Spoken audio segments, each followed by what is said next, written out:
Hi folks, welcome back to the Horde. So, I don't know, it's about 8 minutes till 6 p.m., 29.5 degrees Celsius, 59% humidity. Yeah, it rained a little bit today, made it really sticky. It is the 18th of August, Tuesday, 86.0 degrees. You guys are about ripe to start reminding me that I have to insulate the ceiling on this place. Look at that.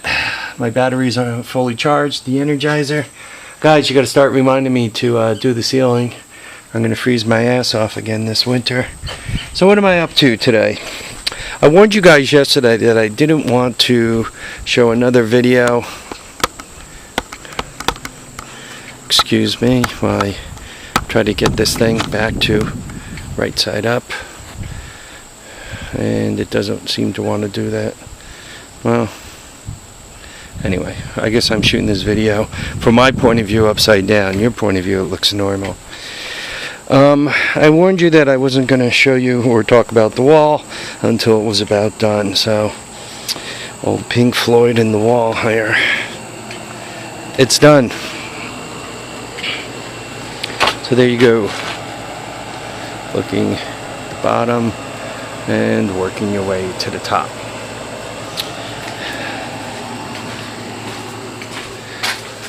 What we did in here is this is all filled. And the rest of the wall, to be honest with you, is filled to about ground level. Okay, and a couple of these are filled almost to the top. Obviously, we couldn't fill with the top block. We also filled these where they key together. Back up a little. Where these all key together between the old, that's the old, and the new. So we keyed all this together to, we filled them so that they would key together well. So there you go. Floor to ceiling. We replaced the bottom blocks because they, where's my foot? There you go.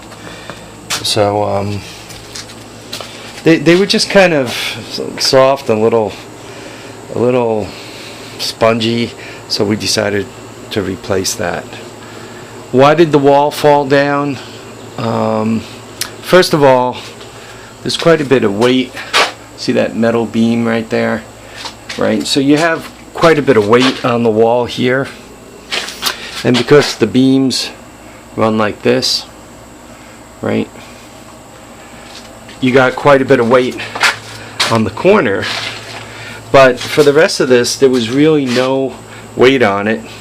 They didn't put much cement, there wasn't much strength, and given there was nothing holding down on it, pressing down on it, it was pretty easy to push in. So strike one was no weight on the wall. Strike two, there was almost no cement in the joints. Not a good thing. Strike three, it was podged, but it was not waterproofed.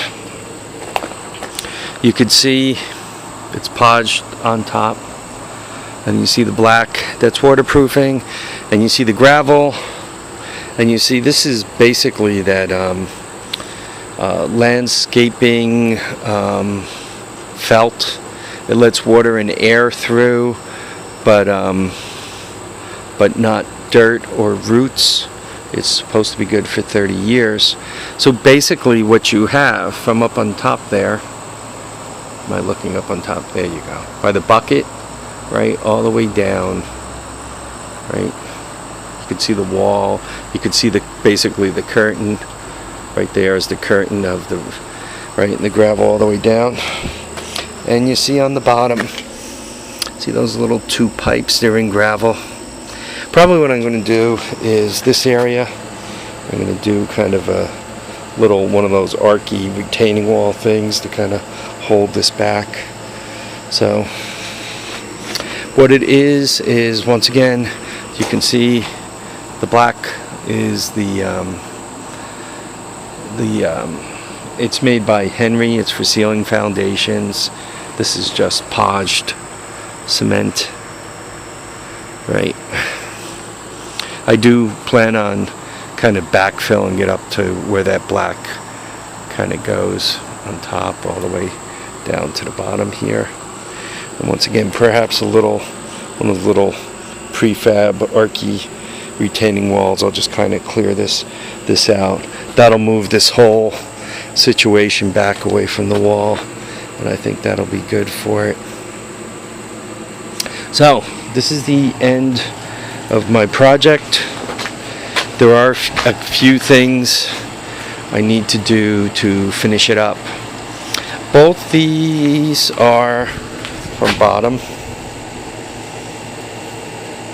to top. Let's see if I can do this. Right? Where's my top? Right there. So from bottom to top, both pillars are, I think it came out to 93.5 inches tall. Before we took them down, we measured both pillars from the floor right to the top, 93.5 inches tall. I let the house down, and there's about an inch of gap all along the top, and it obviously becomes less as it goes that way. So the house is either going to settle over the next couple of days, or I'm going to have to get some pine. What I'll do is I'll get some pressure treated piece of 1 inch 1x6 or 1x8 pressure treated pine, and put it there for the house to settle onto. I'll jack it up a little bit and get some insulation on it. They have this foam roll stuff that you kind of put in between foundation and all. So I'll put some of that on both sides of it, and then drop the house on it, and hopefully it settles down. Well, folks, I hope you enjoyed the garage project. I mean, I gotta re-drill this and get this board back up, and then get the new garage door on. So there is more work for me, but I really look forward to having a nice dry spot, warmer spot. I mean, given that I don't have all these holes in the walls anymore, and given that I have 2 insulated garage doors, and given that I'm going to spend some time, I don't know if you guys can see that hollow area, right? I'm going to make sure all that's all filled up properly. I'm hoping that this place isn't so hungry on heat like it's been. I'm hoping to really try to warm this place up, and maybe warm it up and dry it out a bit. Hopefully have a little better place to work. Given that I have gravel from here all the way out, and a bunch of this, right? Dirt level's about 4 blocks down, so I really don't have too much of this underground. That's basement, so that's not underground. None of that is underground, right? That whole wall is exposed. This place shouldn't be so dank all the time. So I'm hoping, once again, now that this whole situation is fixed up, that I have it that it dries out for me, and that it becomes a better place for me and my toys.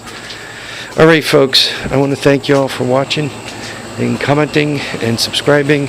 Remember to keep your feet down, keep your head up, and get out there and enjoy all your days. Take care now, folks. Bye.